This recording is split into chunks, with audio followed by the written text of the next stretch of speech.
নমস্কাৰ, আপোনালোক পুনৰবাৰ স্বাগতম জনাইছোঁ। আজি আমি আলোচনা কৰিম 2025 বৰ্ষৰ তুলা ৰাশিৰ বাৰ্ষিক ফলৰ বিষয়ে।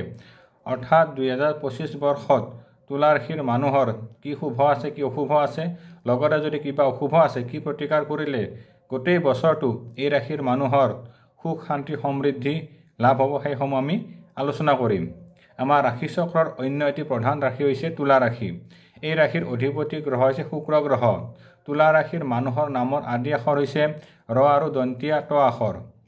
তুলা ৰাশিৰ মানুহৰ প্ৰকৃতি অৰ্থাৎ তুলা ৰাশিৰ মানুহ হয় স্বাধীনচিতীয়া, আনন্দমনৰ, ভ্ৰমণপ্ৰিয়, সংগীতপ্ৰিয়, লগতে খেল ধেমালিৰ প্ৰতি আগ্ৰহী হয়। এই ৰাশিৰ মানুহৰ ভিতৰত এটি আধ্যাত্মিক ভাৱধাৰা দেখা যায়। এই ৰাশিৰ মানুহে সমাজত অতি সহজে মান সন্মান প্ৰতিষ্ঠা লাভ কৰিবলৈ সক্ষম হয়।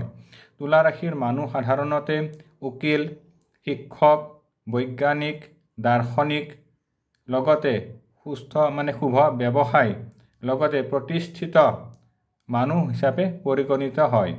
এই ৰাশিৰ মানুহৰ মনোভাৱ দুই ধৰণৰ হোৱা দেখা যায়। তেওঁলোকে অৰ্থতকৈ সৌন্দৰ্য বেছি পছন্দ কৰে, অৰ্থাৎ তেওঁলোকে সৌন্দৰ্যত টকা পইচা বেছি খৰচ কৰে। সকলো ক্ষেত্ৰতে তেওঁলোকে সৌন্দৰ্য বিচাৰি থাকে। কাপোৰ কানিৰ ক্ষেত্ৰতে হওক, ঘৰুৱা ক্ষেত্ৰতে হওক, যান বাহনৰ ক্ষেত্ৰতে হওক বা ভ্ৰমণৰ ক্ষেত্ৰতে হওক, তেওঁলোকে নিজক চলিবলৈ সক্ষম হয়। অৰ্থাৎ সকলো বস্তু তেওঁলোকে অতি টকা পইচা খৰচ কৰে আৰু ভালতকৈ ভাল বস্তুটো লাভ কৰিবলৈ চেষ্টা কৰে। এই ৰাশিৰ মানুহ আধ্যাত্মিক প্ৰকৃতিৰ হয়। তেওঁলোকৰ ভিতৰত আধ্যাত্মিক ভাৱধাৰা থাকে, মানুহক অতি সহজে বিশ্বাস কৰে, কিন্তু কেতিয়াবা সেই মানুহৰ পৰা তেওঁলোকে প্ৰতাৰিত হোৱা দেখা যায়। এই ৰাশিৰ মানুহ সাধাৰণতে লিখক বা কবি বা তেওঁলোকে যিকোনো মিউজিকেল ইনষ্ট্ৰুমেণ্ট তাৰ লগত জড়িত হোৱা দেখা যায়। এই ৰাশিৰ মানুহে খুব ভাল শিক্ষকতা কৰাও দেখা যায়। এই ৰাশিৰ মানুহ দূৰ যাত্ৰা বা ভ্ৰমণশীল হোৱা দেখা যায়। 2025 বৰ্ষত তুলা ৰাশিৰ মানুহৰ বিশেষভাৱে শুভফল লাভ হ'ব। বছৰৰ আৰম্ভণিতে এই ৰাশিৰ মানুহে কিছু বাধা বিঘিনিৰ সন্মুখীন হ'ব। যিসকল বিদ্যাৰ্থী আছে তেওঁলোকে বিদ্যাৰ ক্ষেত্ৰত বছৰৰ আৰম্ভণিতে কিছু সমস্যা লাভ হ'ব, কিন্তু তেওঁলোকে সেই সমস্যাৰ সমাধান পথো প্ৰশস্ত হ'ব। অৰ্থাৎ বিদ্যাৰ্থীয়ে বিদ্যাৰ ক্ষেত্ৰত বিশেষ চেষ্টা যত্নৰ আৱশ্যক হোৱাটো উচিত। অৰ্থাৎ মে' মাহৰ পিছৰ পৰা এই ৰাশিৰ মানুহৰ ভাগ্যৰ বিশেষ পৰিৱৰ্তন হোৱা দেখা যায়।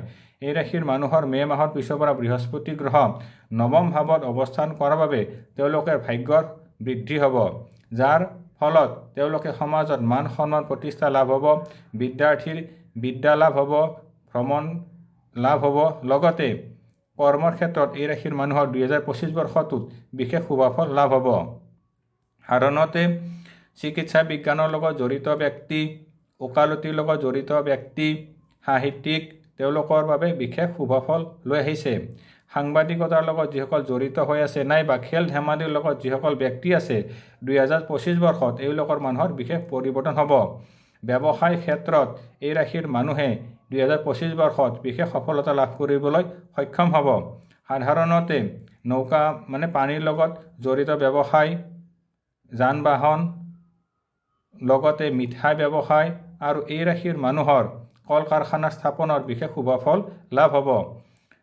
এই ৰাশিৰ মানুহৰ কিন্তু স্বাস্থ্যৰ যত্নৰ আৱশ্যক হ'ব। সাধাৰণতে এই ৰাশিৰ মানুহে চৰ্দি কফ, ENT নাক কাণ ডিঙিৰ কিছুমান ৰোগত ভোগা দেখা যায়, লগতে মাজে সময়ে কোমৰ বা আঁঠুৰ বিষত ভুগিব পাৰে।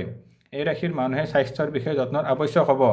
মে' মাহৰ পিছৰ পৰা এই ৰাশিৰ মানুহৰ চৰকাৰী চাকৰি, কৰ্মত পদোন্নতি, ব্যৱসায়ত লাভ হ'ব, লগতে বিদেশ ভ্ৰমণৰ বিশেষ শুভ সুযোগ দেখুৱায়। গৃহত মাংগলিক কৰ্ম নিশ্চয় হ'ব। এই ৰাশিৰ মানুহৰ হঠাৎ অৰ্থপ্ৰাপ্তিৰ যোগ দেখুৱায়। বিবাহৰ ক্ষেত্ৰত মাঘ মাহৰ পৰা এই ৰাশিৰ মানুহৰ বিশেষ শুভফল আছে। 2025 বৰ্ষত তেওঁলোকৰ বিবাহৰ ক্ষেত্ৰত বিশেষ শুভ হ'ব। লগতে যিসকল ব্যক্তিয়ে নতুন চাকৰিৰ কাৰণে চেষ্টা কৰি আছে 2025 বৰ্ষত তেওঁলোকৰ চৰকাৰী চাকৰি, লগতে বেংক, ৰেলৱে আদি বিভাগতো কৰ্মসংস্থাপন লাভৰ সংযোগ দেখুৱায়। কিন্তু এই ৰাশিৰ মানুহৰ মাতৃ পিতৃৰ স্বাস্থ্যৰ কিছু যত্নৰ আৱশ্যক হ'ব। বৰ্তমান সময়ত অৰ্থাৎ বছৰৰ আৰম্ভণিতে এই ৰাশিৰ মানুহে কিছু স্বাস্থ্যজনিত সমস্যা ভুগিব, যেনেকুৱা ধৰণৰ চৰ্দি কফ, উদৰ ৰোগ হোৱাৰ সম্ভাৱনা। কিন্তু বছৰৰ পিছৰ শেষৰ ফালে অৰ্থাৎ মে' মাহ জুনৰ পিছৰ পৰা স্বাস্থ্যৰ বিশেষ উন্নতি হ'ব। এই ৰাশিৰ মানুহে স্বাস্থ্য আৰু ভাগ্যৰ উন্নতিৰ বাবে সদায় সূৰ্য প্ৰণাম কৰিব। লগতে হনুমান মন্দিৰত ধূপ চাকি জ্বলালে বিশেষ শুভফল লাভ হ'ব। যদি মাজে সময়ে শিৱ মন্দিৰত ধূপ চাকি জ্বলাই মহামৃত্যুঞ্জয় মন্ত্ৰ জপ কৰে বা দুখীয়া মানুহক দান দক্ষিণা কৰে তেওঁলোকৰ ভাগ্য পৰিৱৰ্তন হ'ব। শুভ ৰং আহিব চিত্ৰ বিচিত্ৰ। এই ৰাশিৰ মানুহৰ শুভ সংখ্যা হ'ব 5 আৰু 6 সংখ্যা। এই ৰাশিৰ মানুহে যিসকল লিখকসকলে জড়িত হৈ আছে 2025 বৰ্ষত কবিতা সাহিত্যৰ ক্ষেত্ৰত এই ৰাশিৰ মানুহৰ বিশেষ পাৰদৰ্শিতা দেখুৱাবলৈ সক্ষম হ'ব। অৰ্থাৎ চেষ্টা কৰিলে তেওঁলোকে নতুন কিতাপ প্ৰকাশ কৰিবলৈ সক্ষম হ'ব। এই ৰাশিৰ মানুহৰ ভ্ৰমণৰ যোগ দেখুৱায়।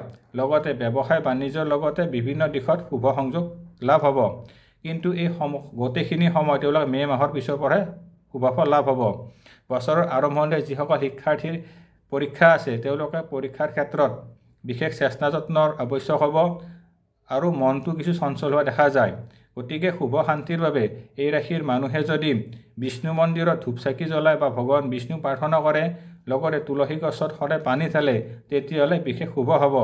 বিদ্যাৰ ক্ষেত্ৰত শুভ শান্তিৰ বাবে কোনো দুখীয়া মহিলাক চিত্ৰ বিচিত্ৰ বস্ত্ৰ, বগা মিঠাই আৰু ভোজনী যদি দান কৰিব পাৰে তেতিয়াহ'লে বিশেষ শুভ হ'ব। যিসকল শিক্ষাৰ্থী আছে তেওঁলোকে সোঁহাতত ৰঙা, সেউজীয়া, হালধীয়া ৰং যদি ধাৰণ কৰে বা পঢ়া টেবুলত এইকেইটা কালাৰ ধাৰণ কৰিলে কালাৰ ৰাখিলে তেওঁলোকে বিদ্যাৰ ক্ষেত্ৰত বিশেষ সফল হ'বলৈ সক্ষম হ'ব। এইখিনি আছিল আমাৰ তুলা ৰাশিৰ বাৰ্ষিক ফল। আজিলৈ ইমানে। পৰৱৰ্তী সময়ত পুনৰ লগ পাম। ধন্যবাদ। ওম নমঃ শিৱায়।